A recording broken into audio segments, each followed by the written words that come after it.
ak yelleef am na ni ñuy foowee li ñëpp bokk te mooy institution yi benn nit ak ñi mu àndal jàpp na ko di ko jëfandikoo jàppee ko jumtukaayam au lieu mu liggéeyalee ko askan bi mu ci régler ay comptam lii ñëpp seetlu nañ ko tamit ci réew mi li am solo te gaa yi génnee ko mooy ñi mën a comprendre ne lii Macky nekk di def yëpp tey jii moo xam jàpp nit yi di foowee seen liberté la moo xam tëj ay télé la moo xam fitnaal ay homme politique la moo xam xuuxal société civile bi la moo xam jéem a faggaagal doole bi réseaux sociaux yi am ci jàpp ñenn ñi nga xam ne dañu fa fës dañu fa am kàttan lii yëpp benn plan kese mooy base bi il a un plan bi nga xam ne lii muy def ay conséquences su plan boobu kese la li suñ ko comprendre rek on aura vraiment bien compris la démarche aujourd'hui du président Macky Sall léegi gii foog naa wala Aliou Sané mu ngi wax naan dañuy jàpp nit ba pare di ut lu ñu koy reproché maanaam bañ lay jàpp sax xam ñu lay toppee lii mën naa ko seede fii jàpp gi ñu mujj jàpp ñun ci weer yi ñu weesu DIC moo ñu convocation bu hasardeuse ñu dem DIC. dem tëgg ko encaissé. bañ ñëwee toog ñëw toog il a question choisi. yi lieutenant bi ma doon auditionné joxuma man ay question dafa doon toog jox ma question ma jox ko sama tontu mu ne ma même ma dem jëli benn question mu génn bureau bi yéeg dem woote. jëlaat benn question ñëw jox ma question bi ma ree tontu ko question bi pour dire que on m'a questionné au-delà de la police et loolu moo extraordinaire et ni ñu formuler question yi un vrai magistrat moo doon joxe question yi le commissaire joxul woon question yi et lii c'est dommage ñu dem ba egg niveau bi nga xam ne lépp lu amoon solo ñu bokk ko muy police muy tribunal lépp ñu ko mujjee ñàkkal solo ci biir réew mi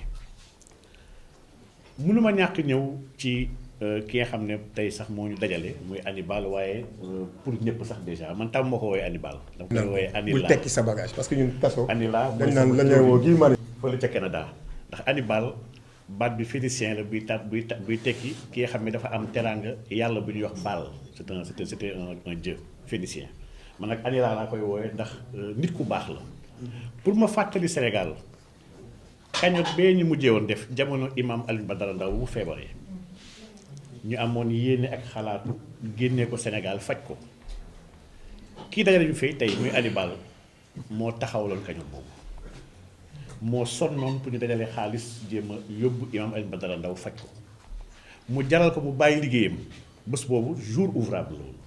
dafa bàyyi liggéeyam pour mën a toppatoo cagnotte bi ndax cagnotte bi ça lui prend du temps ak ay coordination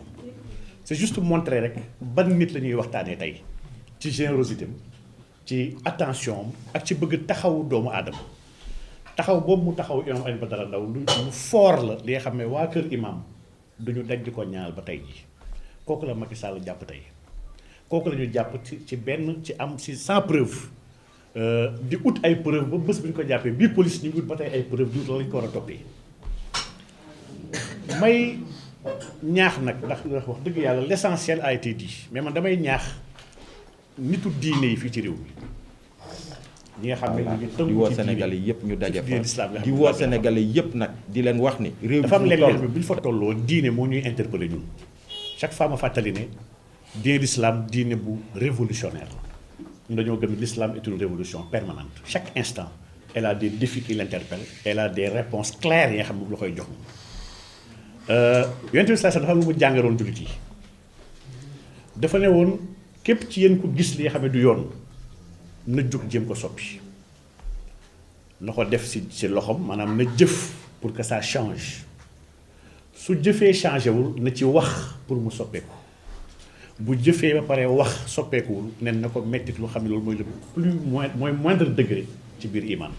kon jullit bi toog lawuñu ko ñu bëree ngi wax naan jullit dafa war a toog daa war a waruñu xeex waruñu marche jullit islam toog lawu ko islam daf ko jëfloo daf ko xeexloo ci lépp luy dëgg ndax yonent bi sallallahu alayhi wasallam ak mboolem yonent yi benn xeex la ñu porté woon ñoom ñëpp mooy fexe ba ñu wax ta'muruna bil ma'ruf wa tanhawna 'anil munkar maanaam fexe digle ak jàngale le convenable waaye tamit blâmer et condamner maanaam li nga xam ne du yoon lii mooy la mission de tous les prophètes lii mooy la mission de mbooleemi kilifa diine nekk Sénégal des fois damay dégg gars yi nag kilifa diine yi wax kilifa diine yi soxlawul ñuy wax yàlla wax na lépp ba pare xaar ñu leen pour ñu wax yàlla wax na lépp te yonent bi sallallahu alayhi wasallam moo jàngale li yàlla bëgg lii la seen maam yi nekkoon donc ñoom ñi wax ak ñàkk wax ñun ñu ngi déglu seen maam yi te gis nañu résistance bi doon def ci biir réew mi may gis te jamono bii ba ci démb ay ustaas yi ma wax ne ma non marche ñun du yoon war ñu dem marche la fa la ngeen teg war ñu dem marche ma non ñaari mbir moo tax ñun duñu dem marche déjà un nguur yàllaa koy joxe kon yàlla ku mu jox nguur ñu war ñu koo xeex ndax yàllaa koy joxe man leen macha allah li wax dëgg la waaye yàlla biy joxe nguur moo ñu xeexloo injustice fàttalikul ni Firawna yàlla moo ko jox nguur waaye yàlla moo wax Moussa ne ko izhab ila Firawna innahu taxa demal si Firawna mi nga réglé ma ko ndax il commence à semer le bordel sur terre donc yàlla dafa mës a jox ndigal ñëpp ñi nga xam ne ñoo nekk si jamono ne leen xeex leen l'injustice ak tooñ ak ñaawteef ndax mën na andi musiba ci kaw suuf dañu fàttali yàlla ba muy andi nit si biir suuf sax malaaka yi dañoo instruction ne ko xanaa da nga bëgg yóbbu ci kaw suuf ku koy yàq ku fay xeex ku fay tuur deret yàlla leen xam naa loo leen xam donc kon argument bi wax ni yàllaay joxe nguur kenn warul xeex ku am nguur dama ne argument boobu teguwul ci dara kuy woote kilifa diine waru ko wax dëgg yàlla may fàttali ne mbooleem yonent yi mbooleem nit yu baax yi jamono bu mu mënti doon nag amu ci kenn ku mës a wan ginnaaw askanam fa rek ay buur musul am ci jamono mësta am ba suñu mag yu baax yi fi nekkoon ñoom Cheikh Omar Fouti ñoom Cheikh Amadou Bamba rek amul musul am ci jamono ñaareelu fausse allégation bi nga xam ne ñu ngi koy wax mooy que ñoom ñii naan nitu diine dañuy condamné nit yi dem si ay marche ne marche yi fi xale la war ñu dem ci marche may fàttaliwaat encore ne première marche yu histoire yu humanité yoon ci Yàlla Muhammad sallallahu alayhi wasallam moo ko def ba ñu toogee Daarul Arqam ibn Abil Arqam di làqatu boobu diine bi nekk une minorité ci biir Quraysh dem nañ ba jamono bi nga xam ne mat nañu ñeent fukki nit ci Omar ibn Khattab ba mu ñëwee dugg ci biir islam Omar ibn Khattab laajte Yonent bi sallallahu alayhi wasallam ñun ñoo nekk ci dëgg wala waa Màkk ñoo ci dëgg Yonent bi sallallahu alayhi wasallam ne ko ñun ñoo nekk ci dëgg mu ne ko ñun amuñu droit làqatu ñoo war a génn kon manifester suñu ngëm-ngëm lii mooy premier marche histoire bi nga xam ne jóge nañ Daarul Arqam di dem Kaaba ga ñoom ñëpp àndandoo ñuy zikkar di naan yàlla kenn la di wax laa ilaha illallah di naan allahu wahidun ñi si sànni xeer ay saaba di ci toj ay kanam ñoom Abdullah ibn Mas'ud ak ñu bëri gaañu si ñuy protéger Yonent bi sallallahu alayhi wasallam mu nekkoon seen digg yéeféer yi jël ay xeer leen dóor ba ba di egg mag donc kon ñii taxaw tamit sous le sceau de la religion di wax ne marche daganul wala marche amul da ngeen juum man jàpp naan sax du ñàkk du mauvaise foi mais ñàkk xam la marche wax dëgg yàlla islam mësta nekk diine bu toog bàyyeeku islam diine révolution la diine résistance la diine xeex la diine rétablir l'ordre de Dieu sur terre la diine la bi nga xam ne mënul ànd ak ay compromission wala tappale donc lii wax dëgg yàlla lu baaxoon la ñu fàttali ko mbokk yi te di leen woo nag ci marche bi nga xam ne mu ngi am le 15 bi nga xam ne ñu ngi ko amal le prétexte nit dof la waaye ñoom ñëpp ñuy jàpp les prévenus politiques man du leen sax wax détenu ndax defuñu dara te kenn attewu leen ñi ils sont séquestrés abusivement illégalement arbitrairement maanaam lii dafa xeeblu lu xeebu la ci Sénégal ñu toll fii tey jii aujourd'hui ci 2023 may fàttali ne